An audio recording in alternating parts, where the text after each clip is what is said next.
Good evening, buenas noches, and thank you for tuning in. On behalf of all of us at the locally based, independently owned bookstore Books and Books in Miami, Florida, and in partnership with Florida International University's Cuban Research Institute, and with the support of the University of Miami's Cuban Heritage Collection, it's my pleasure to welcome you to a virtual evening with Ada Ferrer in conversation with Ana Menéndez to discuss Cuba, an American History, published by our friends at Scribner. To introduce our two guests this evening, we're joined by Dr. Jorge Duani. Dr. Duani is director of the Cuban Research Institute and professor of anthropology at Florida International University in Miami. He has published extensively on Caribbean migration, ethnicity, race, nationalism, and transnationalism. He is the author, co-author, editor, or co-editor of 22 books, including Picturing Cuba, Art, Culture, and Identity on the Island and in the Diaspora, and Puerto Rico, What Everyone Needs to Know. Before I bring Dr. Duani to the stage, let me remind you that throughout this evening's broadcast, you're invited to ask questions by using the Ask a Question feature at the bottom of the screen. Put in your questions as you listen, and we hope you will order your copy of Cuba, an American History from Books and Books below on the green button, and we'll ship it right out to you. Or if you're in Miami and want to come by one of our stores, we have it there too. We truly appreciate every order and the generous donations from viewers everywhere. And now, without further ado, I'd like to welcome Dr. Duani to the virtual stage. Hello. Thank you, Cristina. Good evening, everyone, and welcome again to the virtual book presentation of Cuba, an American History by Ada Ferrer in conversation with Ana Menéndez. As usual, we're delighted to co-sponsor tonight's events with Books and Books. We're proud to present recent work by leading scholars and authors on the Cuban and Cuban-American experience. And I'd also like to acknowledge the support of our colleagues at the Cuban Heritage Collection of the University of Miami Library. I'm thrilled to introduce two of my favorite Cuban-American authors tonight. Ada Ferrer is Julius Silver Professor of History and Latin American and Caribbean Studies at New York University. Born in Havana, she migrated as a child to the United States and grew up in West New York, New Jersey, which some Cubans here in the US call Little Santa Clara or Havana on the Hudson. Ada earned her PhD in history at the University of Michigan, her master's in history at the University of Texas at Austin, and her bachelor's degree in English at Vassar College. She has been a visiting professor at the École des Hautes Études de Sciences Sociales in Paris and a Guggenheim Fellow at the New York Public Library, where she wrote a large part of the manuscript for the book that we're presenting tonight. She is the author of three previous books: Freedom's Mirror, Cuba and Haiti in the Age of Revolution, published in 2014 and translated into Spanish and French, which won the Frederick Douglass Book Prize, the Frederick Katz, Wesley Logan, and James Rowley Prizes from the American Historical Association, as well as the Haiti Illumination Prize from the Haitian Studies Association.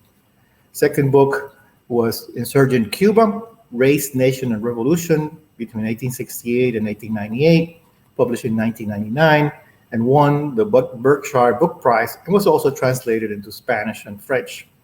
And also, she is the co-author of El Rumor de Haití en Cuba, Temor, Raza y Rebeldía, published in 2004. She's the author of numerous articles on book chapters on Cuba, comparative history, slavery, freedom, and revolution, including reputable professional journals such as the American Historical Review, Anals, Revista de Indias, and Hispanic American Historical Review. She also co-curated the very provocative art and historical exhibition titled Visionary Aponte, Art and Black Freedom, which we co-sponsored at the Little Haiti Culture Center in Miami back in 2018. Our second speaker will be Ana Menéndez, who is an associate professor at Florida International University with joint appointments in the Department of English and the Wilsonian Public Humanities Lab. She's also a faculty affiliate of the Cuban Research Institute and the former director of the Humanities Edge program at FIU. Born in Los Angeles to Cuban exile parents, she was raised in Tampa and in Miami.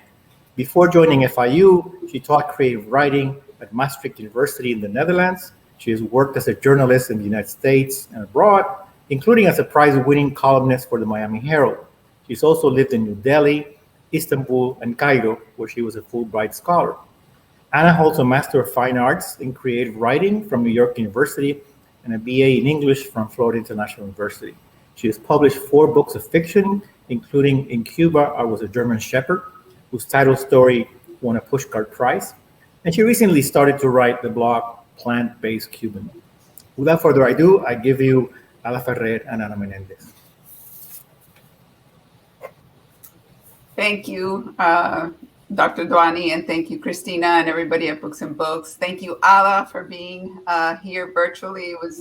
We were talking before how wonderful it would be to be in person at Books and Books, and hopefully one day we can, but it's wonderful that we have this opportunity to do it virtually. And it's such an honor for me to sit here in conversation with you today. It's I've told you many times privately, but I'll say it publicly. It's such a fabulous book on so many levels. I have learned so much from reading it. And I can't wait for everybody to buy it at Books and Books and read it. And it goes so far in explaining so many questions that I had and in filling in so many holes. So we'll talk about all of that. We only have half an hour and then we'll get to everybody else's questions. So I'm going to try to contain my enthusiasm a little bit and have you talk about this beautiful book. Yes. Sounds good. But let me add my own thanks to Books and Books for hosting, and FIU and UM and you for agreeing to this conversation. I'm really looking forward to it. So let's just dive right in. And I want to talk a little bit about the title, Cuba, an American History. Why call it that? Is there such thing as a history of Cuba that is apart from the U.S.? And if not, why not? Yeah, I struggled with the title initially. First, when I began imagining the book, it was just going to be Cuba, a history. But someone convinced me that I needed something a little bit more provocative. And someone else first suggested the title Cuba, an American History. And when I first heard it, I resisted it. I thought, as I said to her at the time, the price for admission into a history of Cuba can't be that whatever episode or character has something to do with the U.S. There should be no U.S. price of admission to Cuban history.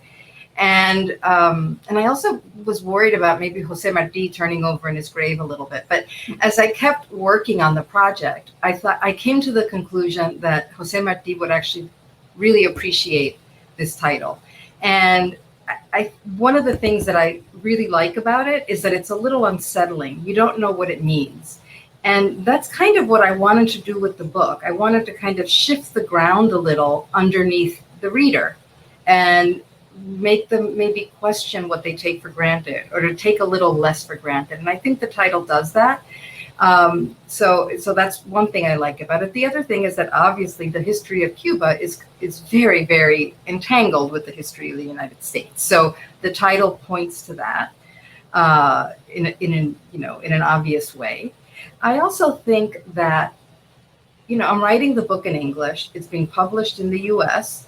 A majority of readers will be people who live in the U.S. So what I wanted to do with the title and with the book as a whole is to nudge them into seeing not just Cuba differently, but into seeing the U.S. differently. That the idea is that if you look at the U.S. from the outside, if you look at the U.S. from Cuba, right, which has this strange, entangled, complicated relationship with the U.S. itself looks different than what many Americans assume it looks like. So I call it a kind of that this book is a history of Cuba that can also serve as a kind of mirror to the history of the United States. So that was the idea.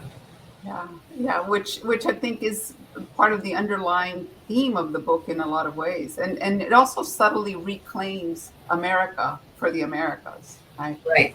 Which make a good point of explaining in that introduction. It sort of brings me to my second question, and that's that repeatedly while I was reading this, you would write the history that we know.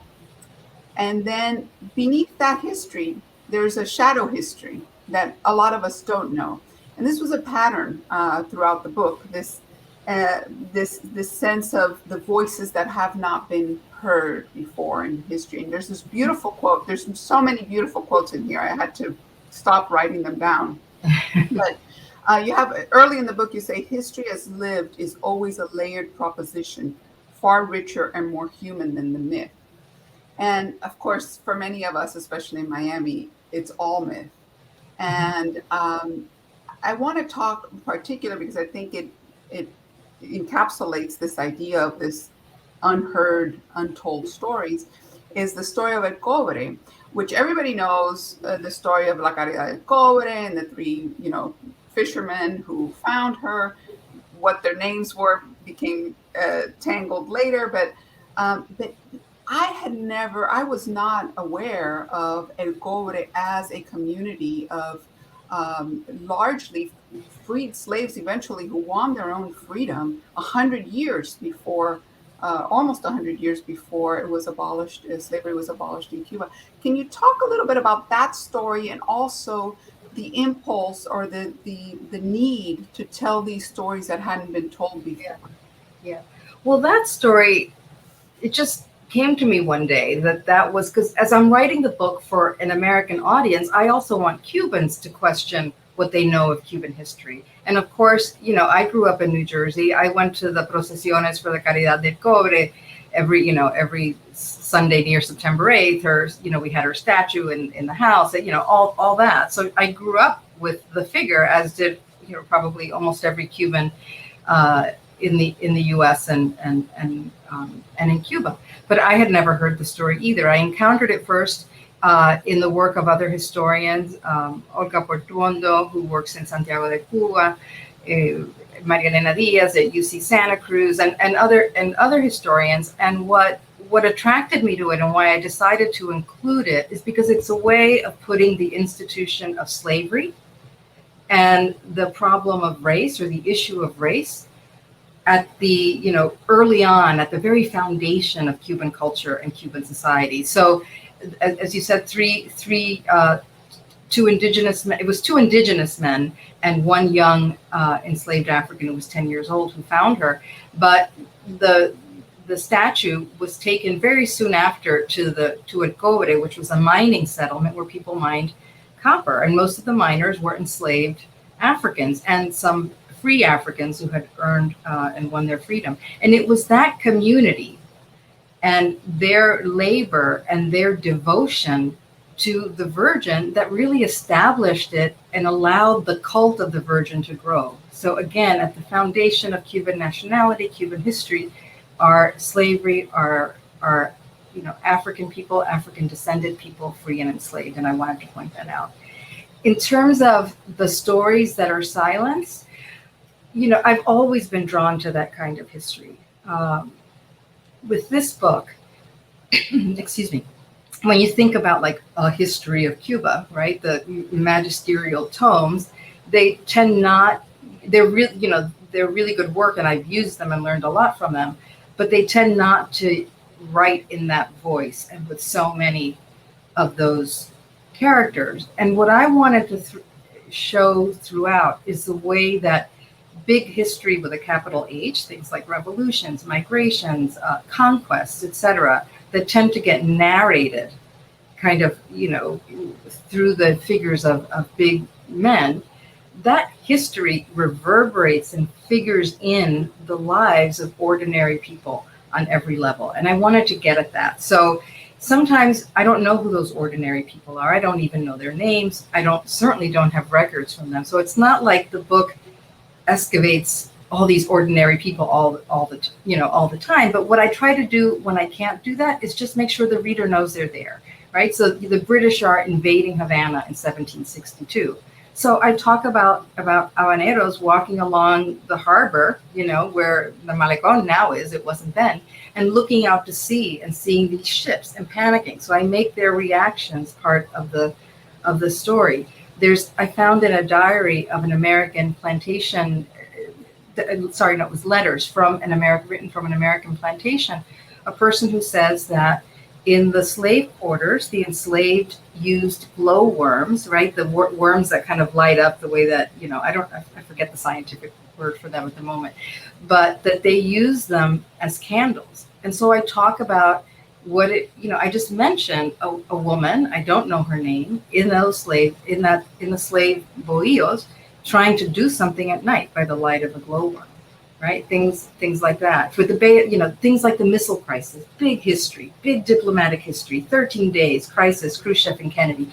Well, I go to the town where the missiles were first installed, and I describe the scene of the missiles first arriving, and the residents don't know what they are, right? So you get these big trucks that can't go around corners, and the missiles are in the back, hidden with tarps, and you have people trying to, the Cuban windows that are louvered, they're trying to look through the louvered windows to figure out what's going on, and they think they look like large palm trees. So again, just in making sure that people know that this is their history too.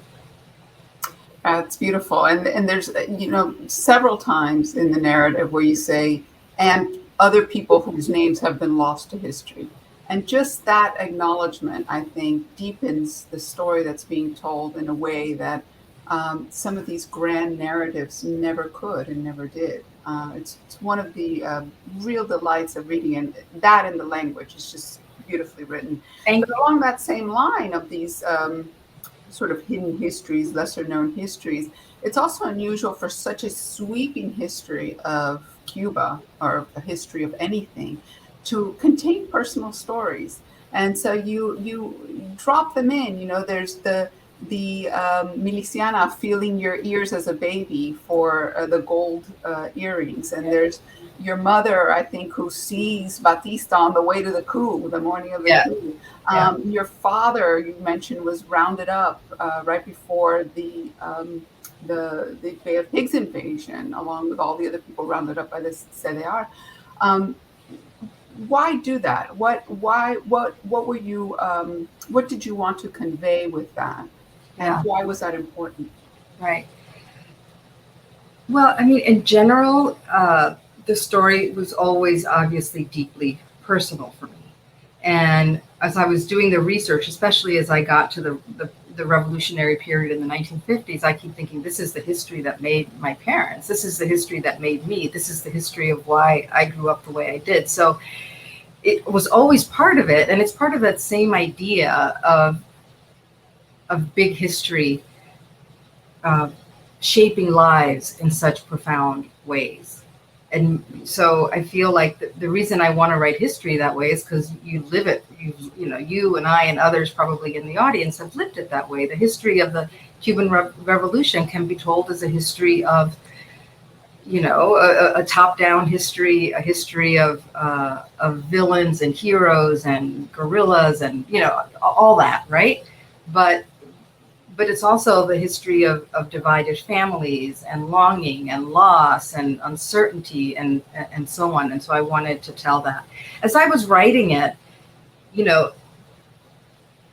I just had those stories because I grew up with those stories. So initially I put them in brackets, and I wasn't sure whether I was going to leave them in. And then ultimately towards the end, I said, it's part of the history.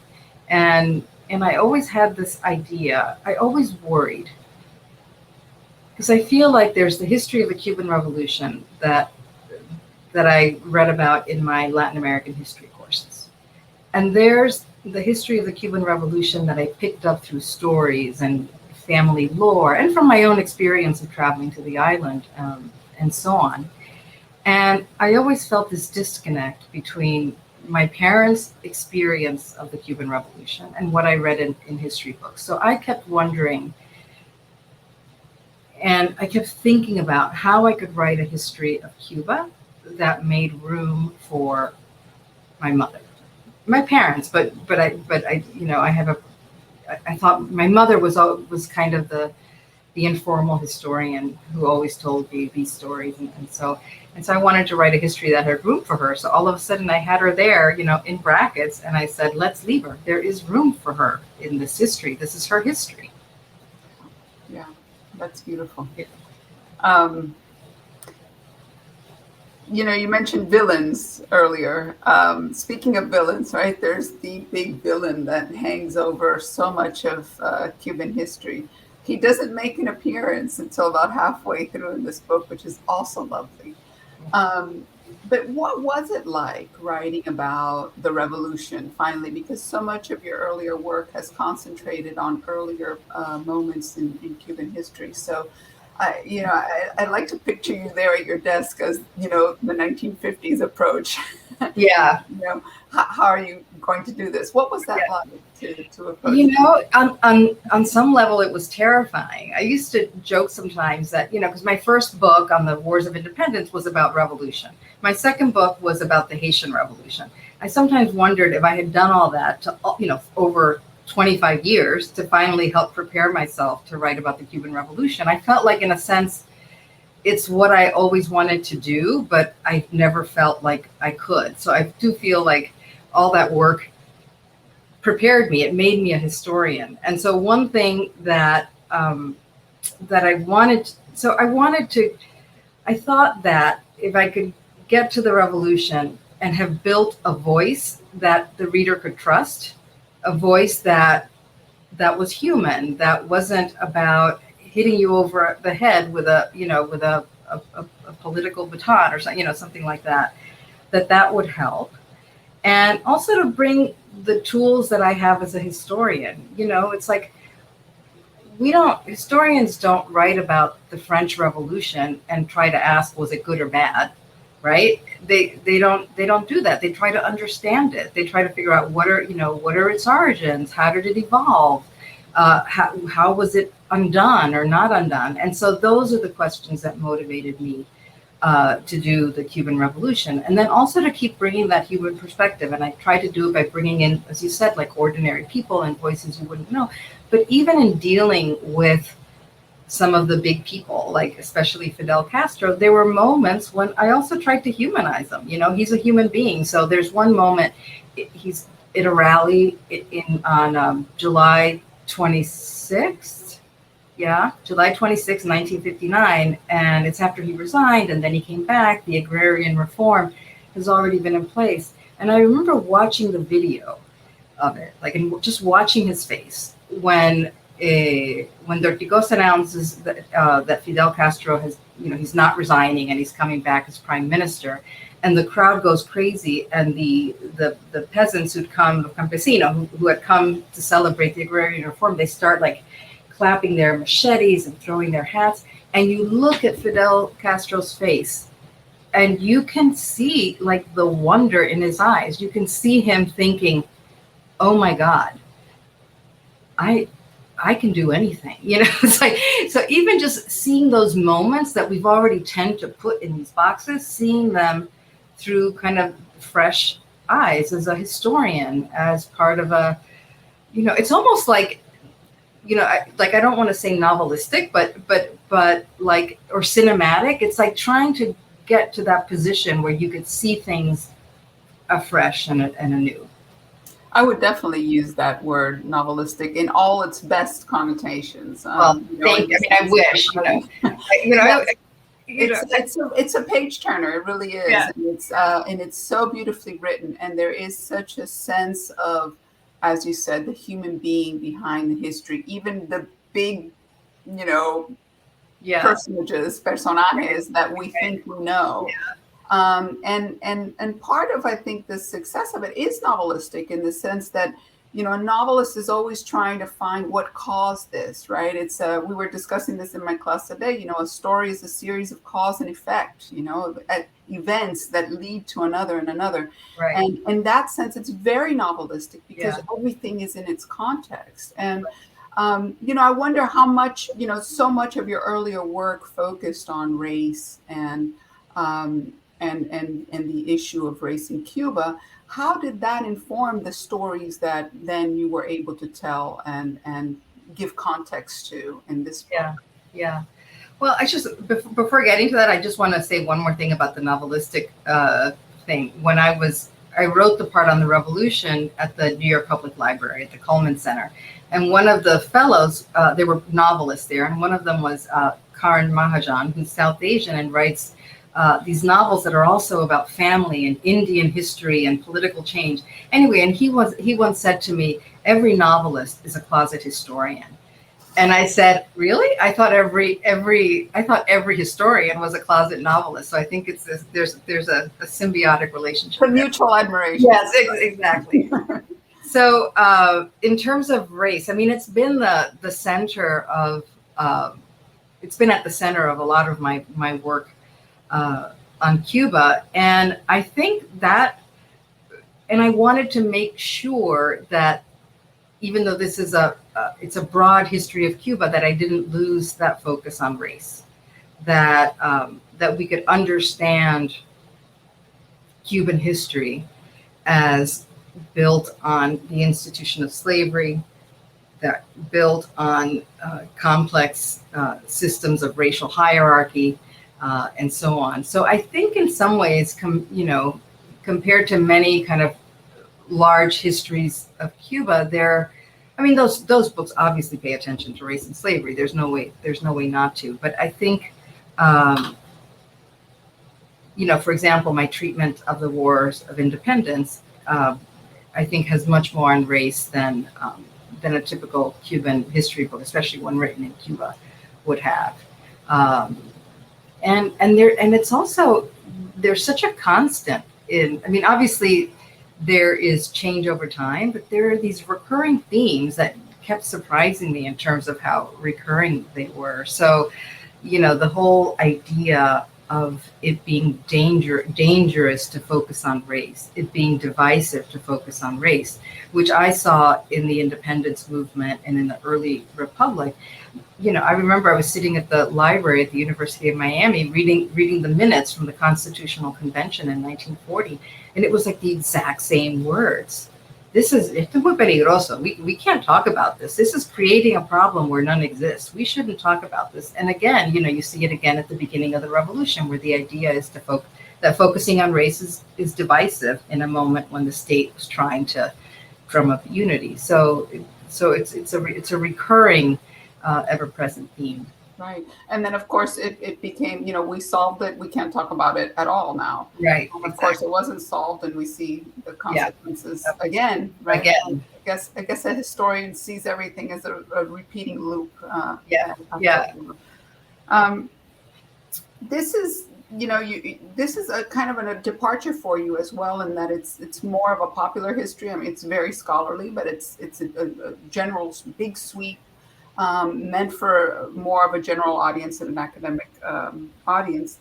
And you've been working on Cuban history for 30 years. You've been, mining it. Yeah. How was it different to do this book than to do some of the other very focused, very sort of time-constrained work? I mean, the main difference is that for all my other books, I've done years and years and years. My second book took me 14 years to publish, 15 actually. And that was because I was doing all this research in different countries, different languages, an earlier period, et cetera, et cetera. With those books, I would go away for a year and do a lot of research. Then I would come back, and especially after I was a faculty member, you start teaching administrative work, kids, and then you have to wait to get leave again to go do more research, and it takes longer and longer. In this case, I'm covering more than 500 years. I can't do deep archival research on that. It's just it's impossible. If it took me years to do deep archival research on a 30-year period, imagine what it would be for a 500-year period. So basically what I did is I relied a lot on research I had done before. So I took out my old notes there. I had done research on things I never wrote about. Those came in, those notes and that research came in handy for this. And I just tried to be, I knew I had to write it more quickly than the other books. So I was a little bit more strategic. I relied, in addition to my own older archival work, I did little targeted trips to things that were accessible and where I knew I could limit my search. And then also I relied a lot on printed primary sources, on secondary works, more than I have in my earlier work. And then I would just, it was kind of a breakneck pace, especially when that year I was in the library, because I knew I had to finish drafting the revolution part. And so I would just read intensively, read everything, get all these books, take notes. And I would try to give myself 2 weeks to read on something, and then 2 weeks to write. For some things I could do it, for some I couldn't, but that was what I tried to do. So it was a question of kind of stamina and kind of never stopping. But, Wow. but it was so much fun. I mean, it was just like, it was just incredible, really. It was, I had a lot of fun doing it. And in terms of the writing, I mean, I always try to kind of write accessibly. This gave me a little bit more freedom to do it a little more, you know. I didn't have to deal with historiographical debates, things like that. How long did it take you from start to finish to put this book together? I started working on it, really. I had written like a tiny bit before just to try it out and to see if I would like the mode and the genre. But I started really working on it the summer of 2016. Wow, that is fast. That's a fast book. Yeah. I'm interested in as a writer also because, you know, we're all obsessed with endings. How, you know, I'm teaching a class on endings, and I teach a class in the winter on endings, because I have this theory that readers hate endings, no matter what it is, because it gets you out of the book, and you've loved the book at the ending. Right. So, you know, how did you arrive, without, you know, giving anything away necessarily that you don't want to, but how did you arrive at a place to, let's say, close this book, since Cuba's such an evolving story? Yeah. Right. And, you know, history doesn't stop. And it's a book that's supposedly Cuba to the present. So the present keeps happening. So when I first proposed to write the book and got the contract, it was when you know, shortly before Obama's trip to Cuba, at a point where it would seem that policy would continue. So initially I thought the ending would be that, you know, the opening. So from the arrival of Columbus to the arrival of Obama, you know, quickly the present destroyed that plan. And then I was like, oh, but I, you know, not to say too much, but I didn't really want to end it with Donald Trump. I just didn't, full disclosure. So he was, but then, you know, then I thought, well, I'll end it with the election of Biden, but it quickly and the suggestion that maybe he would continue some of Obama's policies, and that's what I submitted. But then I realized quickly that wasn't going to happen. So when I got the copy edits back, I kind of shifted that a little. And so basically, but I ended saying that ultimately the book is about the Cuban people, and that both what the Cuban government does, obviously, and what the U.S. government does is it, you know, affects how they live and or how they don't live, and so the question is, you know, will governments give them the space to live the lives they deserve? And I think that's like, you can end the book with that almost at any point, right? Yeah. And then I end it with, you know, I like the epilogue. It's called "If Monuments Could Speak," and it's about historical monuments and how life keeps unfolding under the shadows of these history, and life keeps unfolding under the shadow of these monuments. Yes. There's so much more to talk about. I have so many more questions, but this is a good place to end it, I think, because we are a little bit over time, 5 minutes past what we promised. But I know that people probably have a ton of questions, so I want to give the audience a chance to ask them, and we'll welcome Jorge back. Hi, Jorge. Thank you for the great conversation, and I know that you have so much more to say, but fortunately, Ana raised most of the questions that I had to Ala, so I don't have to frame them again. I do want to, maybe before we go into the audience's questions, and I see we have quite a few, and we'll get there in a minute, is to maybe ask you, Alex, to talk a little bit more about your sources of information. I know that's a technical question for historians, but it could be interesting for the audience. Yeah. Well, because I've been working on Cuban history for so long, and because I particularly love doing original archival research, there's some of that in the book. So, but not as much as in my other books. So basically, I relied more on things like newspapers, memoirs, diaries, published letters, U.S. government documents. One thing I learned writing this book is that, I'm sorry, and I don't mean to offend anyone, but it's much easier to be a historian of the U.S. than because there's so much material online and easily searchable. So I took advantage of that and worked a lot with U.S. government sources for the 19th century through the present. So, and then of course, there's a rich historiography on Cuba and on the Cuban Revolution, new work being done by people who I know have spoken at Books and Books, Lilian Guerra, Mike Bustamante, a host of people. I relied on their secondary work as well. Yeah, and I think I noticed that you did use a lot of declassified documents, it seems like, especially after the 1960s on U.S.-Cuba relations. Yeah, there's just so much out there, in the State Department archives, the Digital National Security Archive. There's just, and I'm going to use them more in teaching now because I learned a lot more about working with them and using them. So that was good.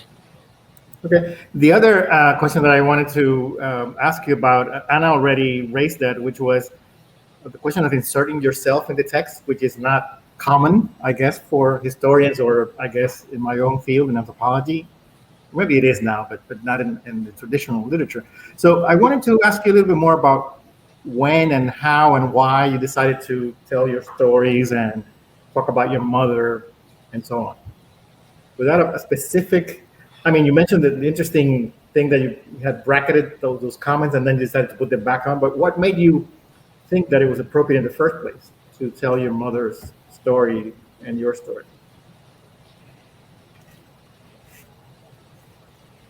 I felt like because I felt like it's my history, and I am a part, and I am, and my mother are, and we all are part of that history. And, we're, as someone who tries to write history in a way that includes more voices and more people who aren't great figures, I have these stories that are about people like that I've grown up with. So I decided to include them for that reason. I mean, I just feel like the book is some kind of culmination, that I came to Cuban history for very, very personal reasons. And I've spent 30 years writing these books that are more, that are more traditional. I mean, there's still history from below. They're still human, but I didn't really insert myself in them. They're more traditional in that way. And I felt like it was just time to bring them together because that other personal story is why I ended up doing that history in the first place. I love what you said, a history that made space for my mother. I love that. Yeah, and I think about that. I've thought about that so much over, I would say like over the last, pretty much since I started writing this book, I've been thinking about that a lot. I was thinking when reading these parts, I was also thinking of our friend Ruth Behar, who has written about just this question of how much do we insert ourselves and almost the need to do so in many cases. Yeah. Okay, so let's go to some of the questions that we have from the audience. Here's one from, let's see, I'm trying to look at the first one, from John McAuliffe, who notes that there are two 19th century streams of Cubans who embody the links between the two countries, Father Felix Varela and Jose Marti, and then the annexationists. And so it's kind of a riddle question. In which stream does contemporary Cuban-American opinion fall, do you think? Varela versus the annexationists?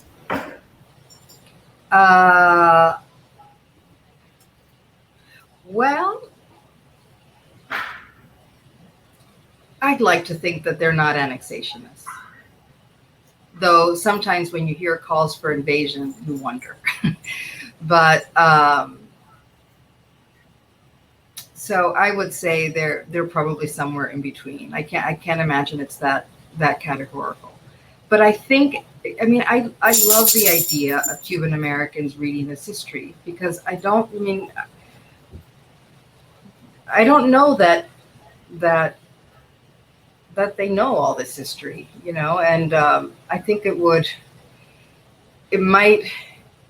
it adds context to things like calling for invasion or calling for annexation. I think if you read this history, you know, maybe you think twice about calling for that, or you realize at least the pitfalls of calling for that. Yeah, and I think I would add to that maybe that, of course, you do cover the history of the Cuban exile community in the U.S. in the 19th century, and how that community was actually divided, very, very strongly divided among the annexationists in New York and perhaps the pro-independence tobacco workers in South Florida. Right. So even in the 19th century, right, the Cuban American community is, you know, more and now as well more diverse than we might assume. Okay. Here's a more open question from Raul Fernandez. He wants to know other issues or stories that you wish you had included or that you had to leave out and now regret it. I think it's too soon to know whether I regret it. I had to leave so much out, you know. At one point I was, you know, I always keep notebooks while I'm writing a book, right? So for my Cuba Haiti book, I had like 10 notebooks. For this one, I had 3. And they're like these little red notebooks where I just write ideas or thoughts. And at one point, I had a few pages for things I was leaving out that I was worried I was leaving out. But it got to be so many that I just stopped. I just stopped keeping. I guess one that maybe I regret leaving out is I never wrote about the lectores at the tobacco factories. And I kept thinking, oh, I haven't included them yet. And then somehow, like, I just forgot. And I feel like there's such an icon of Cuban history that I kind of regret not including them. There's probably others too, but that's the one that just came to mind right now. Great. Humberto Favelo writes a comment, and then there's a question at the end. He's struck by the design of the book cover and the typeface for the title, which reminds him of some of the late 19th century and early 20th century books about Cuba written in the U.S., especially after the Spanish-American War or during the Spanish-American War. Yeah. So was this a conscious decision, or is he reading too much into it? And if it was a conscious decision, what was the thinking behind it? How did you hope to communicate something about the content in that book cover? It wasn't conscious on my part. Basically, it's like the press had a designer and I had some questions about it. I wasn't sure I liked the curl of the C. I thought it was too ornate, but you know, it's a trade publication, and I think their assumption is that they know what they're doing better than I know what they're doing about book covers. So they really, really like the cover. And actually I had doubts about it, but once I saw it on the actual book, I do really like it. And they gave me 2 choices of images. They were very similar. The other one was also kind of a shot of Havana and the harbor and ships. But I like this one because if you look closely, you can see people. And in the other one, you couldn't see any people. So going back to that theme that Anna was bringing it up, that was one thing that was conscious about it. By the way, when we prepared a flyer for this event, this particular cover didn't really fit within our template, so we had to look for another one, which I think is fine for our purposes, no? But it's sort of the same idea. Yeah.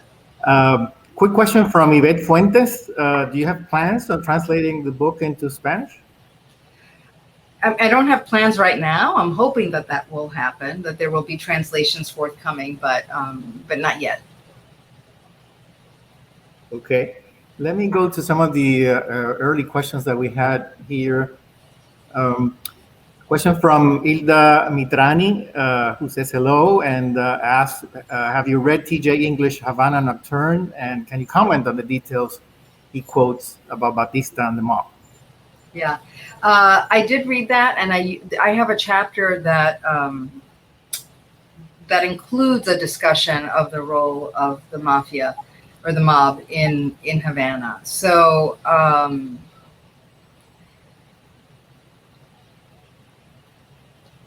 I think that it's a fascinating story of how the U.S. mob became involved in Havana. It's a story that goes back to Prohibition, when it was illegal to sell alcohol here in the U.S. And so the mob started using Cuba as a place to transport alcohol. Then they started using it for narcotics, and they built hotels and casinos and gambling and so on.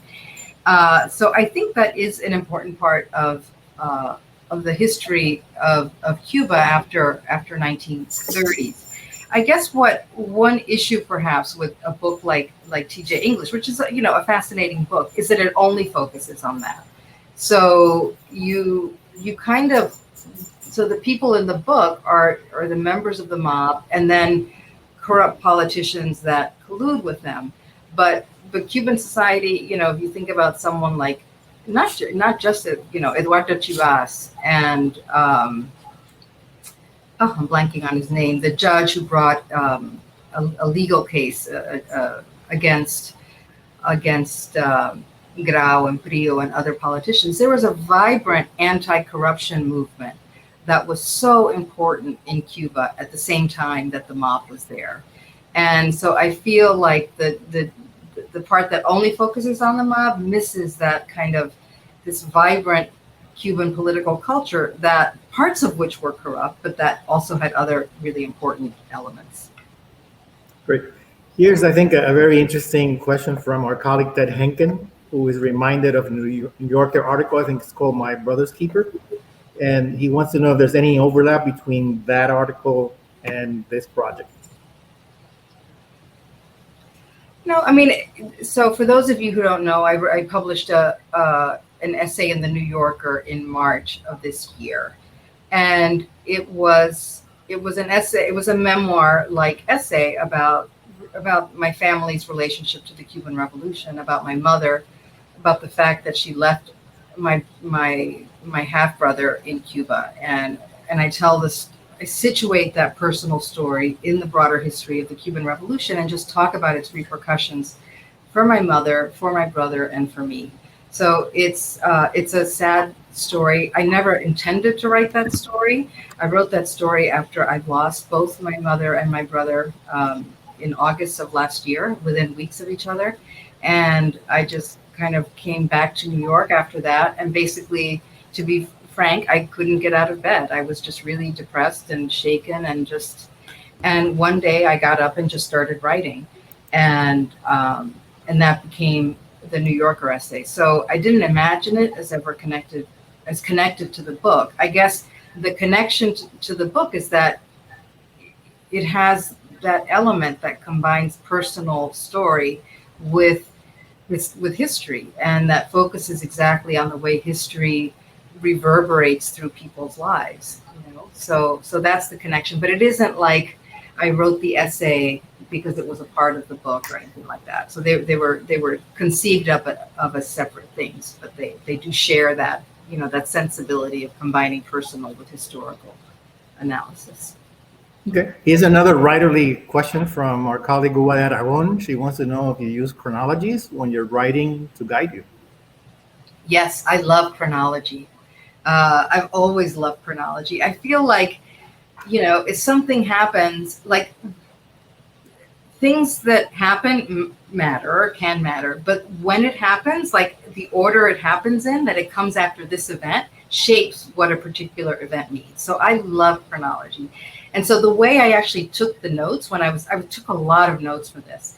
And basically I took them completely chronologically. So I wouldn't necessarily read chronologically, but I would note them in my document in chronological order, which would give me a sense of flow and of where things fit, and of, what this person already knew when this happened, and so on. So yes, I'm a big believer in chronology. Gregory McCormick wants to know if anything surprised you in the research or writing of the book. So much. I've been working on this stuff for 30 years, but there was, just the one that surprised me the most I'm going to give it away, but whatever, I'll give it away. It happens in chapter 9, and that is that in 1853, a U.S. vice president was sworn into office as vice president of the United States on a Cuban sugar plantation in Matanzas. And I read that, and I read that in my, as I was doing research for the chapter, and I read it, and I did this double take, and I had to read it like 3 times or 4 times, and then I had to look for corroboration elsewhere because I just couldn't believe it.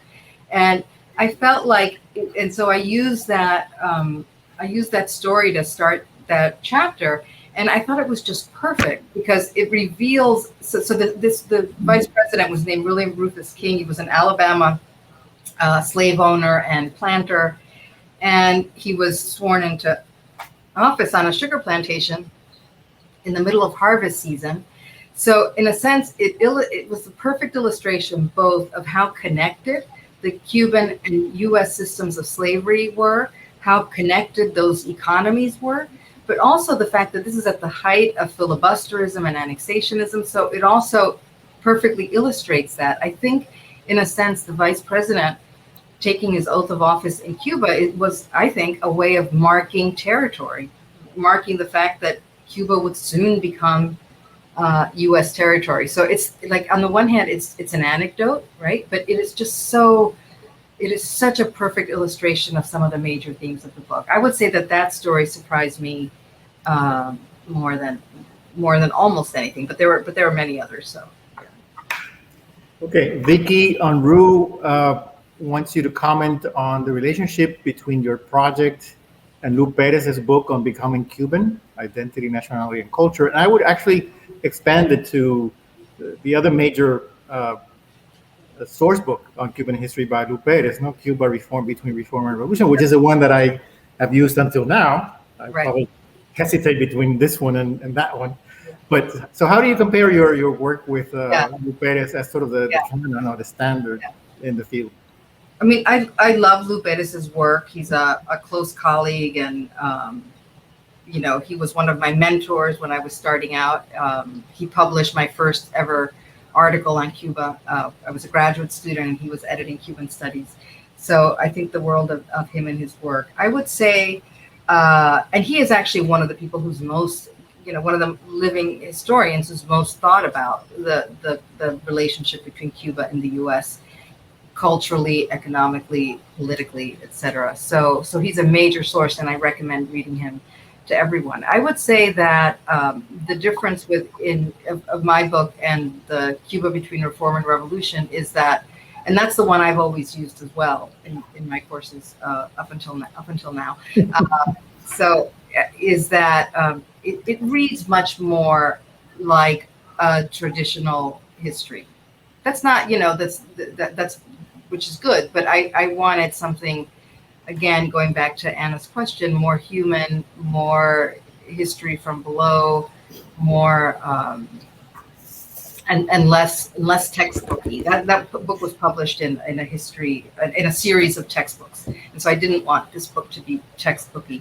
And then finally, with the other one, that it's about U.S.-Cuban cultural relations. So I would say that my book, some of the things that he talks about come up in my book, like the rise of tourism, things like that. But I don't think my book is, that culture or cultural connections are the main category of analysis, I would say. Okay.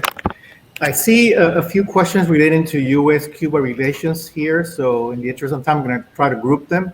There's one from Gene Rosenberg from FIU who wants to know how does the role of the U.S. figure in your history of Cuba? I think you've addressed that partly already, but the second part is also intriguing. Can the U.S. have a positive role in Cuba's future? Then I want to scroll down and see, I think it was Maria Carla Chiquen from FIU as well, who wants to know specifically if you see any episodes in Cuban American history that give you hope for a future of friendship between Cuba and the U.S. And I think there's a third comment or question about Yeah, Eduardo, who I don't see the last name, asked, where does the U.S. go from here, relations with Cuba? Yeah. I mean, one thing, so they're basically all about, yeah, where does the U.S. go from here? And I think that this history, one thing that this history shows is that the U.S., it's hard for the U.S. to talk about Cuba in terms of liberation. It's hard for the U.S. to present itself as supporting liberation because of a history in which the U.S. so explicitly tried to limit the liberation of Cuba. So from the 19th century on, the U.S. did not want Cuba to become independent. And it said that. That's all over the records. It didn't want that. It came in after independence and took over and occupied it militarily and established the Platt Amendment. So when Cuba talks about, when the U.S. talks about liberation, there's all this history that makes that a really uneasy kind of language and discourse to assume. So I would say avoid that kind of language. So, I'm not a politician, so I have no control over that. I think that if there's any hope for anything, that the U.S. has to act multilaterally, that it has to work with allies in Europe and in Latin America to come to sensible, reasonable policy about Cuba. That, acting alone has never gotten it anywhere. It causes many Latin Americans to rally to the cause of Cuba even more, or to the government of Cuba even more. So I think I would say that the answer lies in that. Make those connections first, and then figure out what can be done in a reasonable way. Here's a question from Rosemary Ravenel, which is, how can your accounts refute the revisionist history created to bolster castrismo? How can my account, there's all kinds of revisionist history. There is revisionist history published in Cuba. There's revisionist history published in the US, revisionist history published in Miami. There are, I think that my account challenges above all the Cuban government's historical version of its own revolution. So there was if you think about the Cuban Revolution as it unfolded, and that's one thing I try to do, people tend to think of the Cuban Revolution from, and the Cuban state and think about it as like one period from 1959 to the present, right? And I try to think, well, how did it come to power? How did it change? How did it become what it became? And one of the things I really emphasize in my analysis is that the Cuban Revolution in the beginning was not Fidel Castro's revolution, and it was not a communist revolution, right? So many, many elements of Cuban society made the revolution, supported the revolution. Middle-class housewives, young Catholics, anti-communist students, all of them participated in the revolution. The revolution became communist after, and it became communist as a result of a dynamic that had to do with many, many things. The figure of Castro himself, his relationship to the Cuban people. It had to do also with mainstream political demands present in Cuban society from long before 1959. So when Castro enacts the first agrarian reform, middle-class people by and large support it. They champion it. In February 1959, Bohemia, which was a very middle-class, middle-of-the-road publication, did a survey, and 92% of the public thought the new government was doing everything perfectly well. So we have to understand that, and we have to grapple with that, and we have to understand how it changed, and we have to stop thinking of things as inevitable. So I guess I would challenge it because the way my history challenges it is simply by historicizing it, by treating the revolution not as a question of something that has to be defended, if you're speaking from the podium in Havana, or something that has to be destroyed. I'm a historian, and I'm trying to understand how it became what it became. So in that way, it challenges revisionist histories from Havana, from Miami, from Washington, etc. Okay, I think I'm going to raise one more question, and then we're going to have to close in a few minutes, a couple of minutes. Here's a question, if I can just find it. Oops, I lost it. I'm sorry. It's about the issue of writing. Yes, here we go. From Eric Peterson, Eric Kawabena, sorry. It's sort of a philosophical question as I see it. What part of your book distinguishes itself from the Western privilege of writing for the sake of writing as an intellectual pursuit? What particular part of it? It sounds like that, yeah. Well, yeah, sure. Because I mean, sorry, what part it distinguishes from the Western tradition of writing for writing's pursuit? Yes. You know, on one level, like none of it. On another level, maybe all of it. Like I love to write. I'm writing because I love to write. I do think that understanding this history will help, might, you know, ideally help people form more considered opinions and possibly more considered rational policy. So, but maybe that's still also part of what he's saying. So I would say both. Also, yeah, I would just leave it at that.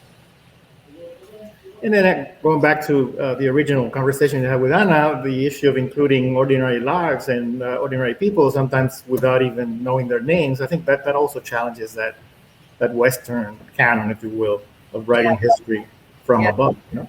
Yeah, if I could just say one story. Someone said, "What surprised you?" And a lot of people know this story at the University of Havana, but you know the University of Havana, the staircase, the escalinata that leads up to the top, and there's the statue up above of the seated woman, and discovering that the model they used, the sculptor used models. The model for the face was a young white woman of 16 years, the daughter of a University of Havana professor.